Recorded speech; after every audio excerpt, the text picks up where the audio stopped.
아이가 태어나고 그 다음에 가정에서 자랍니다. 그러면 아이의 마음속에는 어떤 생각까지 있느냐? 우리 가정이 최고 크다 이렇게 생각을 하죠. 그 다음에 이 아이가 조금 자라서 유치원에 들어가면 가정의 다리보다 조금 더 큰 범위를 경험합니다. 그러면 아이들이 긴장을 해요.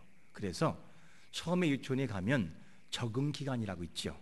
애들이 적응할 수 있도록 그렇게 만들어 놓습니다.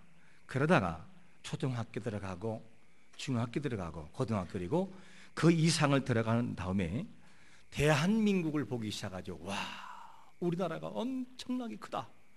그러다가 조금 더 나가 나중에는 세계를 보기 시작을 해요.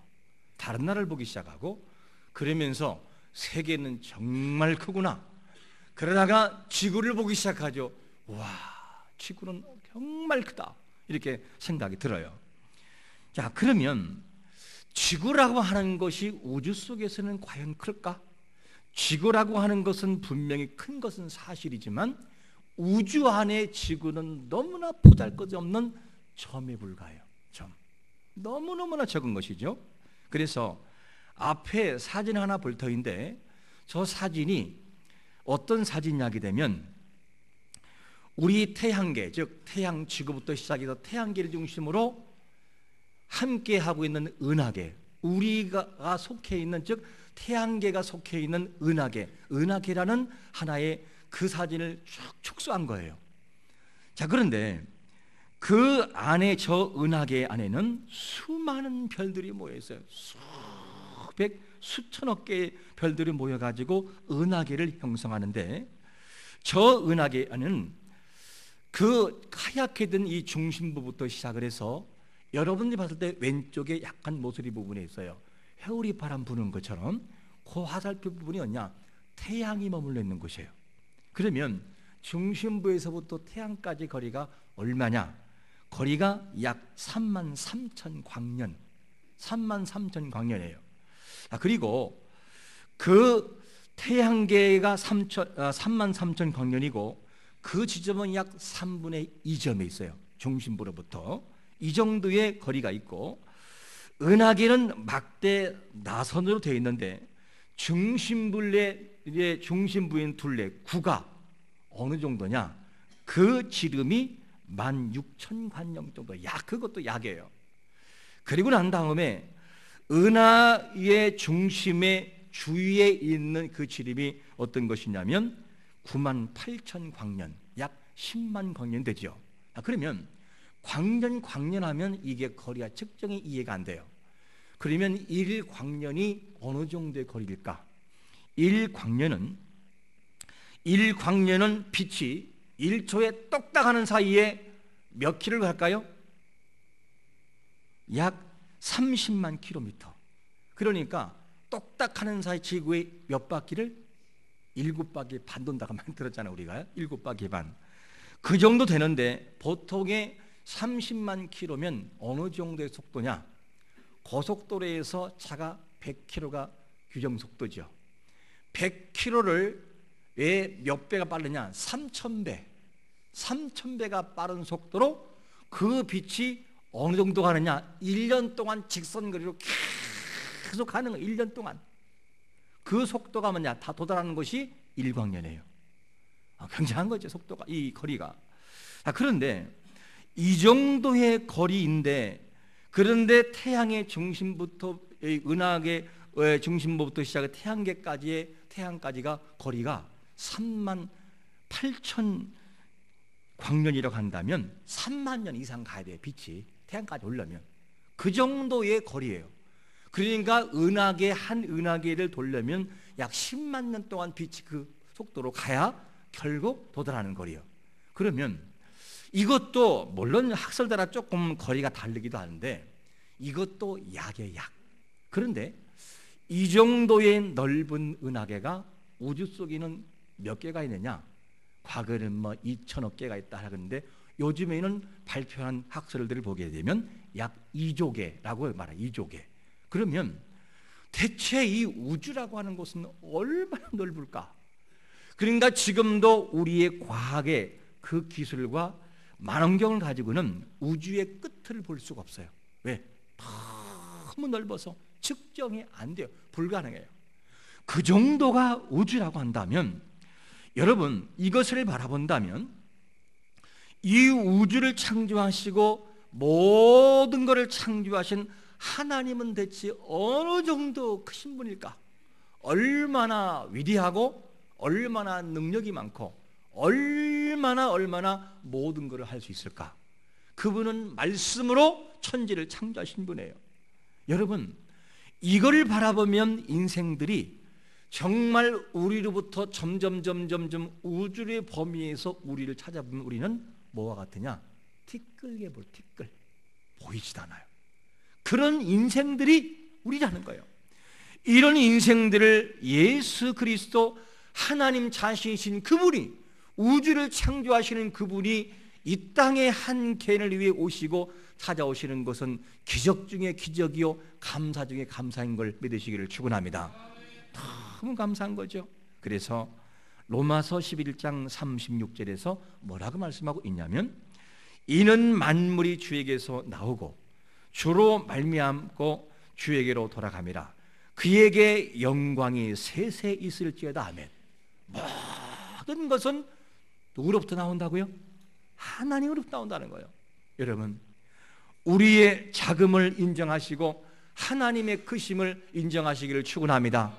그래야 그 속에서 진정한 신앙과 자기 자신을 보기 시작하는 거예요. 사람은 높은 마음과 교만한 마음을 갖는 것은 뭐냐면 자기가 누구인지를 모르기 때문에요. 우주 앞에 우리가 어떤 존재인지를 모르기 때문이죠. 자, 그러면 이렇게 높고 존귀하신 하나님은 분명히 영광을 받으셔야만 되죠. 그러면 어떤 대상들에게 영광을 받기를 원하실까? 우리가 오늘 본문에서 세 영역을 통해서 하나님이 영광 받으시는데, 첫 번째 영역은 어떤 영역이냐면 하늘에 있는 어떤 존재? 모든 존재들을 통해서 영광을 받고 싶어하는 거예요. 즉 찬양을 받고 싶어하는 거죠. 그래서 1절 말씀 보니까 뭐라고 말씀하냐면, 할렐루야 하늘에서 여호와를 찬양하며 높은 데서 그를 찬양할지어다. 이 내용을 보면 하늘에 있는 모든 존재가 하나님을 찬양할 의무가 있다는 거예요. 모든 존재가. 그러므로 해와 달과 별과 모든 우주는 하나님을 찬양하기 위해서 있는 존재라는 거죠. 이것이 우리가 알아야 할 그런 부분입니다. 그래서 1절 하반절부터 쭉 내용을 보다 보면 천사도 하나님을 찬양할 존재이고, 그리고 하늘의 군대들도, 그리고 해와 달과 별들도 가장 높은 하늘들도 하나님을 찬양한다는 거예요. 여러분, 우리는 앞에서 우주 안에 떠 있는 별들 그리고 은하계를 보았어요. 이 내용을 바라보면 오늘부터 우리가 이 우주를 바라보고 모든 별들을 바라볼 때 생각이 바뀌어야 돼요.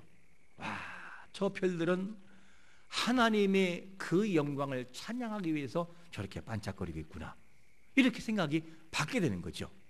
그래서 현재 우리의 과거로는 하나님이 창조하신 창조의 피조물들도 다 측량이 안 돼요. 그게 하나님의 위대하심이에요.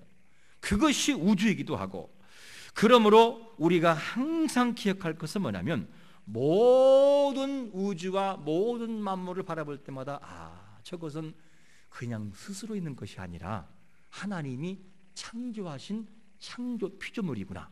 그래서 그 창조 세계는 하나님을 찬양하도록 만들어진 것이구나. 빛을 보아도 모양을 보아도 이런 생각 가지고 살아간다면 그 자체가 은혜라는 거죠. 그래서 오늘 말씀에서 하늘의 존재들을 찬양해야 되는 이유가 뭐라고 말씀하고 있냐면 그 이유를 이렇게 들고 있어요. 시편 148편 5절 말씀을 같이 한번 읽어봅니다. 시작.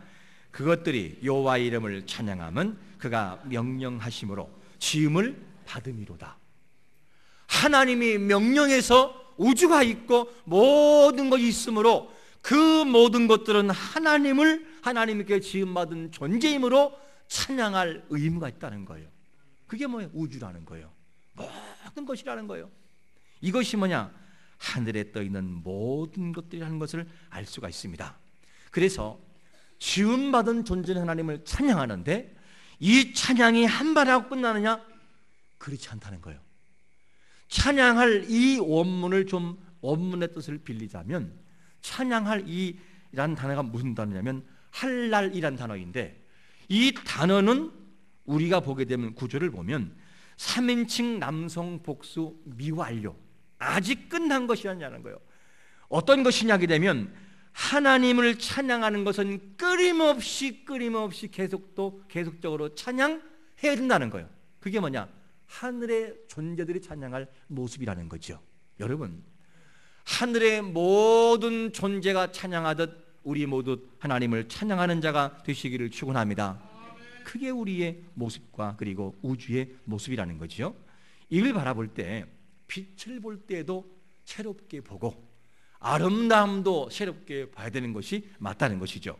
그러면 이렇게 하늘의 존재가 찬양했다면 그 다음에 하나님을 찬양하고 높일 대상을 두 번째로 우리에게 누구라고 소개하냐면 지상의 모든 뭐라고요? 존재들이 찬양된다. 지상에 있는 모든 것들이 그것이 7절 이하에서 나오고 있는 것을 보게 됩니다. 먼저 7절을 보시면 너희 용들과 바다여 땅에서 여호와를 찬양하라. 그 다음에 쭉 전개하는 것이 뭐냐면 다른 말을 말하면 용들 그 말을 다른 괴물과 불과 우박과 안개와 광풍과 산과 과수와 백향목과 짐승과 모든 같이 바뀌는 것은 전부 다가 여호와를 찬양하라는 거예요. 이걸 바라보면 자연의 모든 것은 스스로로 있는 것이 아니라 창조자이신 하나님을 높이고 그분의 영광 돌리기 위해서 있는 존재인 것을 100% 믿으시기를 축원합니다. 그래서 그 모든 것은 여호와를 찬양할 의무가 있다. 그래서 자연을 바라볼 때 앞으로는 아까 말씀드린 것처럼 새롭게 보세요. 꽃을 보아도 야, 이 꽃이 아름다운 것은 인간에게만 아름답게 보이고 벌만 아름답게 보이라겠는 것이 아니라 아니다. 하나님을 벌써 찬양하고 있구나. 이렇게 바라보면 자연의 모든 것을 바라볼 때도 하나님의 솜씨가 보여지고 하나님의 일하심이 보여져요. 그러면 마음의 은혜가 되는 것이죠. 이런 삶을 가지고 살아가는 것은 너무나 중요합니다. 그런데 우리가 뭐 중국이나 아니면은 금강산이라든가 이 좋고도 아름다운 곳에 가면 뭐라고 하냐면 와 이렇게 저절로 소리가 나와요. 너무너무 웅장해서 찬사를 부려요. 와 이렇게. 그러면 만약에 자연과 그리고 더 나가서는 나이가라 폭포 같은 웅장함들이 말을 한다면 뭐라고 할까? 우리가 와 이렇게 하면은 뭐라고 하냐면 인간이요 우리의 웅장함을 바라보고 우리에게 찬사를 보내지 마세요. 이거는 내가 만든 것이 아니고 우리가 만든 것이 아니라 우리를 창조하신 저분이 여호와가 만드신 겁니다. 우리는 그분이 만든 것을 그냥 보존하고 있을 뿐이에요. 오직 저분만 영광 받으셔야 돼요. 이러지 마세요. 이렇게 할 거예요. 왜? 진짜 그 자연계는 하나님의 창조물로서 그분을 찬양할 의무가 있으니까. 이게 뭐냐? 자연의 모습이라는 거죠. 그런가 하면 자연만 맞느냐? 즉 하늘에 있는 모든 존재 그리고 지상에 있는 모든 존재 그 중에 누구를 통하여 영광받기 원하시느냐? 세 번째 영역을 우리에게 소개하는데 모든 누구를? 성도들을 통하여 영광받고 싶다는 거예요. 그 내용을 어디에서 말씀하고 있냐면 14절 시편 148편 14절 읽어보겠습니다. 시작. 그가 그의 백성의 뿔을 높이셨으니 그는 모든 성도 곧 그를 가까이 하는 백성 이스라엘 자손의 찬양 받으실 이시로다. 할렐루야. 누구를 통해 영광 받느냐? 모든 성도. 다른 말로 말하면 하나님을 가까이 하는 모든 성도의 입술을 통하여 하나님 당신을 찬양합니다. 그러면서 그분을 높인다는 거예요. 여러분 우리가 산에 가면 어떡하죠? 너무 아름다우면 어떻게 불러요? 자연의 아름다움 보면서 하나님을 찬양하는 찬송가를 드리게 되죠. 그러므로 하나님이 정말로 원하시는 것은 다른 피조물 통해서도 영광을 받지만 하나님은 누굴 통해 가장 영광받고 싶어 하느냐? 바로 인간들을 통하여, 성도들을 통하여 영광을 받고 싶다는 거예요. 그래서 그 하나님이 우리 인생들을 얼만큼 사랑하냐면, 저 우주 속에 떠 있는 지구가 점이 아니라 아예 보이지 않을 정도의 그 안에 또다시 살고 있고, 그것도 대덕구에 살고 있는 우리를, 한 영혼을 살리기 위해서 우주를 통치하시고 창조하시는 하나님이 이 땅에 보좌에서 내려오셔서 인간의 몸을 입으시고 십자가에 돌아가 죽으시는 치욕을 다 담당하셨어요. 그리고 우리를 살리기 위하여, 영혼을 살리기 위하여 지금도 그분은 우리를 사랑하시고 약 2000년 전에 십자가상에 돌아가 죽으셨어요. 그러면 우리 한 개인을 대체 하나님은 얼마나 사랑하시길래 우주를 말씀으로 창조하시는 그분께서 한 개인을 위해 찾아오실까? 이것은 형용할 수 없는 기적 중에 기적이요, 우리의 감사할 내용이라는 것을 알 수가 있습니다. 여러분, 예수 그리스도의 그 사랑을 받아 우리가 구속함 받은 것을 감사하시기를 축원합니다. 그분을 높일 것이 뭐냐? 우리는 당연하다는 사실을, 당연히 그분을 높일 것을 우리가 알아야 되는 것이죠. 그러므로 형벌받을 인생들을 신분을 받고 나왔어요. 어떻게? 하나님의 자녀로서 말입니다. 이 사실을 기억하고 우리가 어떤 것을 기억하느냐? 로마서 3장 24절 말씀처럼 그리스도 예수 안에 있는 속량으로 말미암아 하나님의 은혜로 값없이 의롭다 하심을 얻은 자 되었느니라. 와, 우리가 뭐라고 그분의 사랑을 받습니까? 이 사랑을 기억한다면 이 자리에 서 있는 것은 기적 중에 기적이라는 거예요. 그 우주 속에 너무나 먼지 정도밖에 안 되는 우리 인생들을 위해서 직접 오신 하나님의 사랑은 우리를 다시금 새롭게 만든다는 것이죠. 이 사랑 속에 우리가 감격하는 것은 너무나 중요한 것입니다. 여러분, 높고 높으신 그 하나님을 우리의 입술과 몸과 마음을 다하여 찬양하시기를 축원합니다. 매일의 삶에서 그분을 찬양해야 돼요. 매일의 삶에서 우리가 이 앞에 있는 플랜카드 추수감사 말로만 하지 말고, 이 살아가는 저 삶이 1년에 한 번만이 아니라 우리의 모든 감사와 감격이 매일의 삶 속에서 이 감격을 가지고 살아갈 때 하나님을 찬양하는 입술이 된다는 거죠. 여러분, 우리 인생 살아가면서 우리 입술을 통하여 끊임없이 그분을 찬양할 수 있는 성도가 되시기를 예수 그리스도의 이름으로 축원합니다. 아멘.